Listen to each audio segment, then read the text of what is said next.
What's going on, everyone? Welcome back to another video. And in today's video, what I want to talk to you about is how to become the best version of yourself.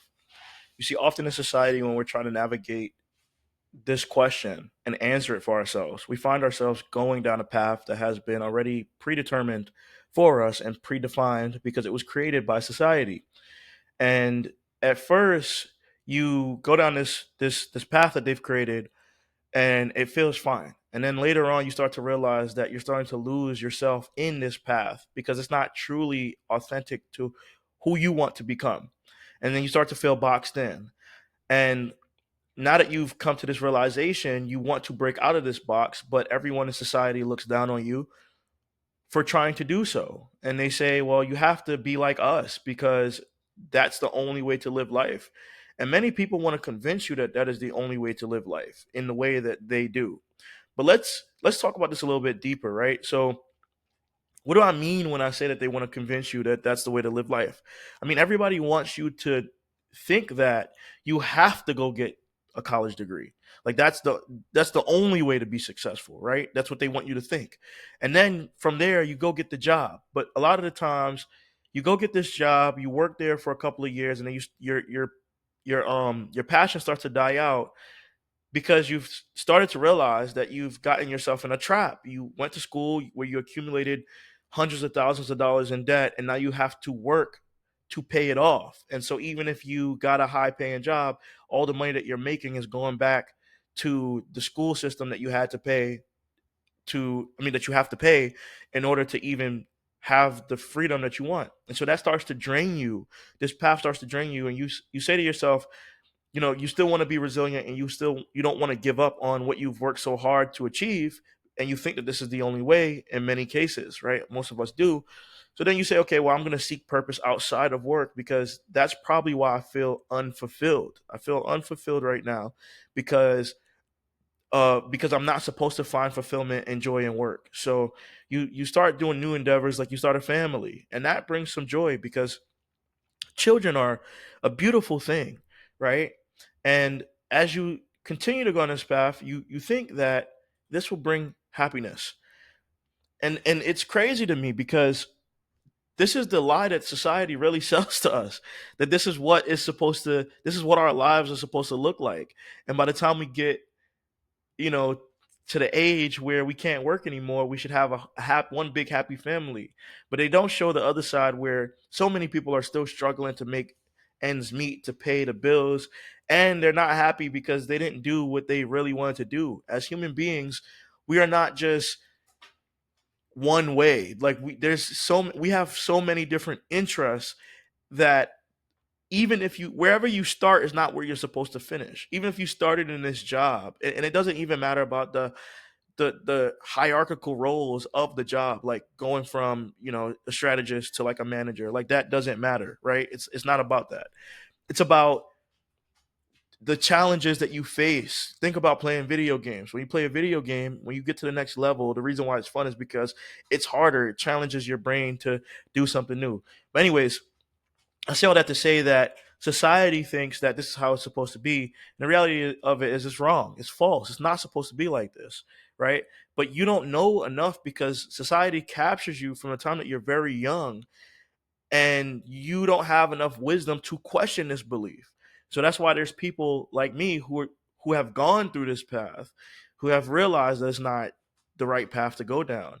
And we reflect upon this and share this information, right? And so it's like the one thing that society never tells you when you go down that path, and the reason why this path is not the greatest path is because it makes you lose one crucial thing, and that's your individuality, right? You know that you're destined for greatness. You know that there's someone else that you could become if you took a different path. You know that you could have everything that you want in life, right? Or actually maybe you don't know, maybe you're not cognizant of it, but I'm here to tell you that you could be someone else. And the thing is that you will never be able to get there standing in this line with all of these people that are following what the masses has created for them as a predetermined reality, right? In order to get to where you want to go, you have to stand out and walk down your own path. And so the I know that the reason why this is usually a challenge is because it's the fear of the unknown, the uncertainty, right? Like it's hard to know if you'll be able to get where you need to go because of the fact that there's not a lot of people who have done this. And that's what makes it a challenge. There's not a lot of people who have done this for the most part. And at the other end of this path is a lot of chaos because it's not predetermined. So you have to figure it out along the way. And it kind of reminds me of the Matrix because I remember in the scene where Morpheus told Neo he has the red pill or the blue pill. And he was telling him that if he took, and this is essentially what your mind is going through. You're trying to determine, do I want to do the thing that society tells me is the right thing to do in order to be successful where most people make it? Or do I want to take the opposite path that's much harder, but I have a much likely I have a less likelihood of achieving, but if I was to achieve it, my life would be full of abundance, right? And the reality of the situation is that I look at these two pills as similar. They symbolize chaos and order, right? And so the thing that I think the flawed logic in the Matrix was forcing Neo to pick one of these when the reality of the situation is that you need both, right? And the reason why you need both is because if you really think about it, order is derived from chaos. You can't put something in order if chaos isn't in existence. And so you have to be aware of both of these things, right? And you have to be able to control both of these things, right? And to create your own reality. And if you look at how life is in general, just if you like, there's nothing that exists without the opposite of itself, right? So, like, for example, there is no death. Like, you can't die without being able to live. You have to live first and then you die, right? There's no black without white, right? And there's no wrong without right, right? There's no right without wrong. So, you know, and I think the challenge that people have overall is trying to figure out, okay, well, it goes back to the whole chaotic thing, right? Like it's gonna be hard. How do I navigate this challenge? But the thing is that, like the late great Friedrich Nietzsche said, one must still have chaos in oneself to be able to give birth to a dancing star. And what that essentially means is that the chaos that people look at as negative can be one of the biggest positives if you can conquer it, right? And that's what you need to do. And so I want to help you take the chaotic path and make it orderly for yourself, right? So I want you to go from this to this. And it's not that hard. It's just a matter of being consistent. It's just being consistent, guys. That's it. So first thing you need to do is really broaden your worldview about how you see the world in general. You have to realize that the things that you have been told for the most part have been lies. And I'm gonna stop to drink some water real quick. And you guys might hear my dog in the background, but I'm not gonna stop recording this. Okay. So you have to broaden your worldview. And what that is going to encompass when it comes to broadening your worldview and expanding your horizon, first off, you have to do it because you have to expand outside of the what society has already given you, the knowledge that you have right now, right? And so it really starts with you defining your mission and your vision for what you want out of your life. And the whole goal of this is going on the path of being an entrepreneur, right? And you don't have to start big. You can start small. You can start with just a side hustle that you eventually develop into something big. But the reality of the situation is that in order to get the growth that you want from life, you have to start here because if you don't have a vision and you don't have a mission for what you want to accomplish, and it just becomes about money or about some goal that isn't even you know necessary or good or focused on your higher self, then it's very easy to get trapped in the noise and forget what you're even doing, the stuff that you're doing for, right? And so it's important to define your vision, mission, and purpose to gain the clarity and have an aim. And Jordan Peterson always talks about creating an aim and how most people in the world are aimless. And it's hard to even get anywhere in life that you want to get if you don't have an aim. And it's because the aim is what helps guide you through the challenges that you might have. Because at the end of the day, you've already defined who it is that you want to become. And it's way easier to look into the future when you have a plan of action. And it's not simply just creating a plan, it's also being able to stick to that plan. But it is something that really helps you, right? And so when you look at some of the biggest companies in the world, for example, like Apple, their mission and their vision was, to bring, this is a typo, but to bring the best user experience to customers through innovative hardware, software, and services, right? And it's like it's that simple. But as if you look at Apple as a company, they're worth millions and millions and millions of dollars, and it's because they're guided by these principles. Or, if you look at Tesla, their goal was to accelerate the world's transition to sustainable energy, right? Which is basically, the mission is to, like, bring a change to society that helps society through energy, right? Like it's actually pretty insane. Like these are huge, monstrous. What's the word? Monstrous goals, right? And so, um, and if you look at Microsoft, like one of their goals was a computer on every desk in every home, right? Like something so simple now to us because it's normal to see. But if you think back to when they first launched, this wasn't the norm. Everybody couldn't have a computer. And now they've brought that to a reality. And as a result of that, they make hundreds of millions of dollars. But it didn't start with thinking about the money. It started with this goal that they wanted to accomplish, which was a computer on every desk in every home. Let me drink some water real quick.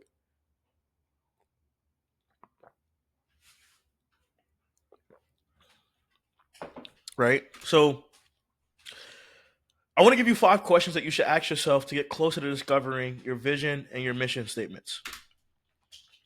So, number one, what have I helped someone with in the past? Like this is very crucial for you to ask yourself because it'll help you determine what is something that you could help someone with. And if you haven't helped someone with anything in the past, then you ask yourself the second question: what have I helped myself with in the past? Because the things that you've done for yourself can also still apply to other people, right? You can still help people with the things that you've helped yourself with. You don't have to necessarily help someone else to be able to help someone else. You just have to have an outcome that you achieved from a desire that you wanted and that you were able to successfully accomplish. Next thing is what inspires and motivates me the most. And the reason why is because even though it's important to have discipline, you should be disciplined and do whatever you say that you want to do regardless and put that energy into the world. To some degree, it's better if you feel like if you feel motivated, if you could constantly motivate yourself to do something, because motivation is an emotional state, and sometimes I will say is that discipline is the act of doing things over and over consistently. But the amount of effort and time that you put, like the work ethic that you put into something when you're motivated, is just a different type of work ethic, right? And so like you should do something that truly motivates you, right? And you need to define that, right? And if you haven't thought about this, I want you to pause these videos or pause this video and truly think about this stuff, right? Next question is, who do you want to serve and how do you want to serve them? Because it all starts with, once you've answered those other questions, figuring out who is the person that you want to serve, that you think that you can help the most. And the last one is, what impact do you want to make on the world? Guys, like all of this stuff is very important. So answer these questions, pause the video if you haven't thought about this. I want you to really think about this deeply because this is what's going to keep you going. This is what's going to keep you motivated, knowing all of these things, right? And this is also what's going to help with you being disciplined because you have a clear vision and you've defined this stuff for yourself. And if you don't do this, it's going to be hard to get the outcome that you want. So here's some examples of things that I've helped people with. So I've helped people learn how to monetize their knowledge. I've helped people remove limiting beliefs. And I've also helped people earn extra income with marketing while working a 9 to 5. Three things that I know that I've helped people with that I can help other people with because I have this as proof to myself that I am who I say I am and that I can help people. But if I didn't have this, I would look at what I helped myself with, right? And so the first thing that I helped myself with was teaching myself an online skill that allowed me to make 6 figures, start my own business, and get closer to my dream life. And while I haven't gotten to my dream life 100% yet, I'm very damn close to it, right? And so that's something I've helped myself with. And I know other people want to accomplish the same thing. So I know that I could be able to help someone with this. Second thing, I built a system for myself, teaching myself how to learn so that I could fast track my success when learning new things or going into new endeavors, right? And this is true. Like at one point when I was learning how to do marketing, I was trying to figure out what is the fastest way for me to learn. And what I started doing was assessing all of the different cognitive abilities that I have, or just like learning abilities, I should say, which was, obviously everybody has this. Like you can either be a kinesthetic learner, visual, or auditory, or you can be all three, or you can be two, or whatever the case may be. But a lot of people tend to sway towards one more than the other. And so I wanted to determine which one that was for me. So every exercise that I did in all of those different learning styles. And I quickly realized that I was able to retain information best when it was through kinesthetic work exercises, right? And so like I was able to fast track my success because I understood myself more. So part of this is also being introspective and really deeply questioning who it is that you are in every capacity to learn as much about yourself as possible to get the outcome that you want. And then also I practice speaking every day so I can make more money, right? And once I started understanding the power of soft skills, this changed my whole perspective on life in general because I started to realize that it didn't matter how good you were at being able to, fix a canonical tag on a website, or it didn't matter how good you were at being able to set up ad tracking or whatever the case may be. Like, that's cool and everything, but the biggest thing that you need to really be good at is the power of articulation. Like, can you articulate the things that you've done? Can you articulate the things that you're going to do? Because if nobody can understand what you're going to do, then they'll never understand your value. They'll never understand your value, right? And so it will be communicated completely wrong, um, because you haven't even communicated at all. And so, like, you have to take control over this overall. So let's get into goals and planning. So let's just switch into this doc that I made for you guys. So here's a personal workbook that I'm going to give to you. And I just had a quote right here that says, "A goal without a plan is just a wish," right? But really, what I want you to do here is, number one, I want you to explicitly state what you aim to achieve with this workbook, and you need to write it below. And the reason why is because you want to hold yourself accountable. And whenever you write something down, you're more likely to accomplish it. Ideally, I would prefer if you were to write this down, you would write it on a notebook. But I'm giving you this in digital format because it's what I have access to give you. I can't give you a physical copy of a workbook, right? So this is the best that I can do for you for right now. But I want you to actually sit down and write this out. So I included an example here for you to follow, but I don't want you to just replace, the thing that says names with your name. I want you to actually write this out because it's imperative to your growth and to getting what you say that you want in order to accomplish the things that you want in life, right? So that's the first thing. The second thing is I want you to I want to introduce you to something called SMART goals. And what it stands for is specific, measurable, assignable, realistic, and time related goals that you can accomplish. And they were first created by this guy named George in 1981. And a lot of companies have basically adopted his this line of thinking, right? And so, like, for example, huge companies like HP, Intel, Xerox, DuPont have adopted this model so that they can get as much done as possible, to accomplish their goals and hit their objectives, right? And it's clear, measurable, and time bound objectives, right? With strategic aims. And so I want you to treat your life in the same way that these people treat their business. I want you to treat your life in the same way that you should think about a business, but the whole goal ultimately is to build a business that supports your life, not a life. Not, you don't want your life to be revolved around your business. You want your business to be revolved around your life, because you at your highest form is um your business. You at your highest form are in total control of your business and the thing that you choose to do with your business, and your business is just the thing that supports the goals that you have overall. And so I want you to come in here and actually write this stuff out, right? Because it's going to be very important, again, to your success. And then I want you to visualize this stuff. And I had an example here, but I don't know what the hell happened to it. Like this, it keeps getting deleted for some reason. Let's see if I can find it again. Uh, what happened to it? Here we go.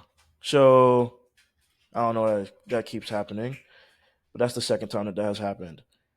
Um, so let's go back over here. So I want you to actually create a vision board, right?